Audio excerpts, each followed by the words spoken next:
లా social media చూస్తున్న మిత్రులందరికీ నమస్కారం. ఈరోజు మనం చర్చించబోయేటటువంటి అంశం ఎంతోమందికి తెలియక మోటార్ వెహికల్ సంబంధించినటువంటి యాక్సిడెంట్లలో ఎన్ని రోజుల్లో కేసులు ఫైల్ చేయాలో తెలియని పరిస్థితుల్లో కొత్తగా మోటార్ వెహికల్ యాక్ట్లో వచ్చినటువంటి మార్పులు చేర్పులు తెలియకపోవడం వల్ల ఇన్సూరెన్స్లు కోల్పోయేటటువంటి పరిస్థితుల్ని చూస్తూ ఉన్నాం. అటువంటి వాటిని వారి దృష్టికి తీసుకురావాలి. ఇన్సూరెన్స్ ఫైల్ చేయాలంటే ఎన్ని రోజులు పడుతుంది, ఎన్ని రోజుల్లోపు దీన్ని ఫైల్ చేస్తేనే మీకు అందుతుంది అనేది మనం ఈరోజు ఈ ఎపిసోడ్లో చూడబోతున్నాం. ముందుగా మిత్రులందరూ కూడా మన లా ఈ సోషల్ మీడియాని సబ్స్క్రైబ్ చేయండి. అదేవిధంగా బెల్ ఐకాన్ని ప్రెస్ చేయడం ద్వారా మీ అందరికీ నోటిఫికేషన్ రూపంలో మనం చేస్తున్న ఎపిసోడ్లన్నీ కూడా అందించడం జరుగుతుంది. అయితే ఈరోజు మనం సబ్జెక్ట్లోకి వెళ్ళినట్టయితే అసలు చాలా వరకు మోటార్ వెహికల్ యాక్సిడెంట్లు జరుగుతూ ఉంటాయి. ఈ మోటార్ వెహికల్ యాక్సిడెంట్లు జరగడం వల్ల అది కార్లు అవ్వచ్చు, బైకులు అవ్వచ్చు, లారీలు అవ్వచ్చు, ఇక ఏదైనా భారీ వాహనాలు కూడా ప్రమాదానికి గురైనప్పుడు ఎన్ని రోజుల్లో ఈ క్లెయిమ్ని మనం తీసుకోవడానికి ఇన్సూరెన్స్ ఫైల్ చేయాలి అని ఒకసారి మనం చూసినప్పుడు ఏదైతే దీనికి సంబంధించినటువంటి చట్టపరంగా ఉండేటటువంటి మార్పులు ఈ చేర్పులు ఏం జరిగాయి అనేది ఒకసారి మనం పరిశీలిద్దాం. అయితే మోటార్ వెహికల్ యాక్సిడెంట్ జరిగిన తర్వాత ఆ మనిషికి ప్రమాదానికి గురయ్యి మరణించినా లేకపోతే ఆ మనిషికి ఏవైనా గాయాలు జరిగినప్పుడు ఇంజూర్డ్ పర్సన్గా ఉన్నా కూడా అటువంటి వ్యక్తి మీద తదుపరి వెంటనే ఎఫ్ఐఆర్ అనేది పోలీసు వారు ఫైల్ చేస్తారు. పోలీసు వారు ఫైల్ చేసినటువంటి దగ్గర నుండి 6 మాసాల లోపు ఖచ్చితంగా ఇన్సూరెన్స్ని క్లెయిమ్ చేసుకోవడానికి మీరు కోర్టులో ఫైల్ చేయాలి. ఇంతకుముందు జరిగినటువంటి వాటిలో ఇన్సూరెన్స్లో క్లెయిమ్ చేసుకోవాలనుకుంటే అది ఎప్పుడైనా మనిషి ఏదైనా యాక్సిడెంట్కి గురైన తర్వాత దానికి సంవత్సరం తర్వాత అయినా కూడా మీరు కేసులు ఫైల్ చేసుకోవడం, ఇన్సూరెన్స్ క్లెయిమ్ చేయడం అనేది జరిగేది. బట్ ఇప్పుడు అది రూపం మారింది. చట్టంలో కొంత సవరణ జరిగింది. గౌరవ న్యాయస్థానాలు, సుప్రీంకోర్టు లాంటి అత్యున్నతమైనటువంటి న్యాయస్థానాలు దీని మీద ఒక కీలకమైనటువంటి నిర్ణయాలను కూడా, తీర్పులను కూడా ప్రకటించాయి.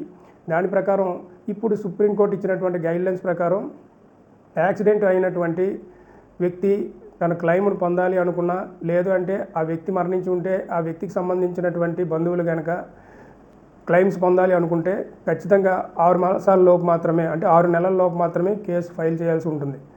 అయితే ఇంతకుముందు జరిగినటువంటి ఇటువంటి కేసుల్లో ఒక ఎఫ్ఐఆర్ చేసిన తర్వాత ఆ పర్సన్కి సంబంధించినటువంటి పిఎం అంటే పోస్ట్ మార్టం కానీ ఒకవేళ చనిపోయి ఉన్నట్టయితే, లేదు ఒకవేళ ఇంజూర్డ్ జరిగినట్టయితే ఆ పర్సన్కి సంబంధించినటువంటి మెడికల్ రికార్డులు అన్నీ వచ్చిన తర్వాత క్లెయిమ్స్ అనేవి ఫైల్ చేయడం జరిగేది.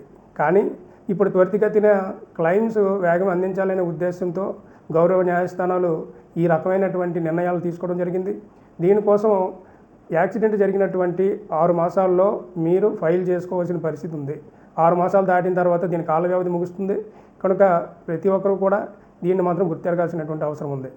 ఇక అయితే 6 మాసాల్లోపు మాకు మెడికల్కి సంబంధించినటువంటి రికార్డ్స్ అందుబాటులో ఉండవు, ఏం చేయమంటారు అని చాలామంది అడుగుతున్నారు.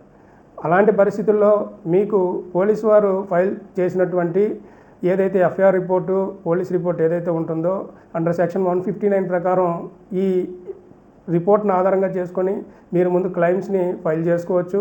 అది కూడా ఎంవి యాక్ట్లో 163 క్లాస్ 4 కింద మీరు ఈ క్లెయిమ్స్ని ఫైల్ చేసుకునేటటువంటి వెసులుబాటు ఉంది. దీంతోపాటు మీరు ఎంవి యాక్ట్లోని అండర్ సెక్షన్ 163 క్లాస్ 3 కింద, అదేవిధంగా 166 క్లాస్ 4 కింద ఈ ఎంవి యాక్ట్లో ఇన్సూరెన్స్ని క్లెయిమ్ చేసుకోవచ్చు. ఈ క్లెయిమ్ చేసుకోవడం వల్ల మీరు త్వరితగతిన ఆ ఇన్సూరెన్స్ కంపెనీల నుండి క్లెయిమ్స్ని పొందగలుగుతారు. ముఖ్యంగా గుర్తుపెట్టుకోవాల్సినటువంటి విషయం, ప్రతి ఒక్కరూ కూడా ఈ మోటార్ వెహికల్ యాక్ట్కి సంబంధించినటువంటి యాక్ట్పై పూర్తి స్థాయిలో అవగాహన పొందాలి. కారణం, ఇలాంటి యాక్సిడెంట్లు జరిగినప్పుడు మీకు మధ్యవర్తుల తొలక లేదా దళారుల తొలక ప్రభావం చాలా ఎక్కువగా ఉంటుంది. కనుక ఇలాంటి విషయాల్లో మీరు డైరెక్ట్గా క్లెయిమ్స్ని ప్రిపేర్ చేసుకొని ఫైల్ చేయడం వల్ల మీరు గౌరవ న్యాయస్థానాల్లో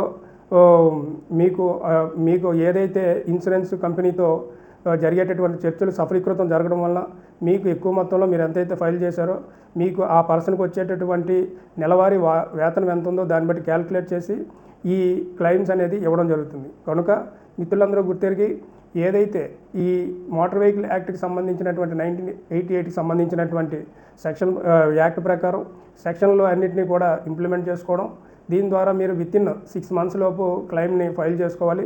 మీరు ఒకవేళ ఆ రకంగా క్లెయిమ్ని కనుక ఫైల్ చేసుకునే పక్షంలో మీరు ఏ రకమైనటువంటి 6 మాసాలు దాటిన తర్వాత అది టైము అయిపోవడం కారణంగా అటువంటి క్లెయిమ్స్ చెల్లుబాటు కావు కాబట్టి, కేసులు చెల్లుబాటు కావు కాబట్టి గౌరవ న్యాయస్థానాలు కూడా దీని మీద నెంబర్లు ఇవ్వవు.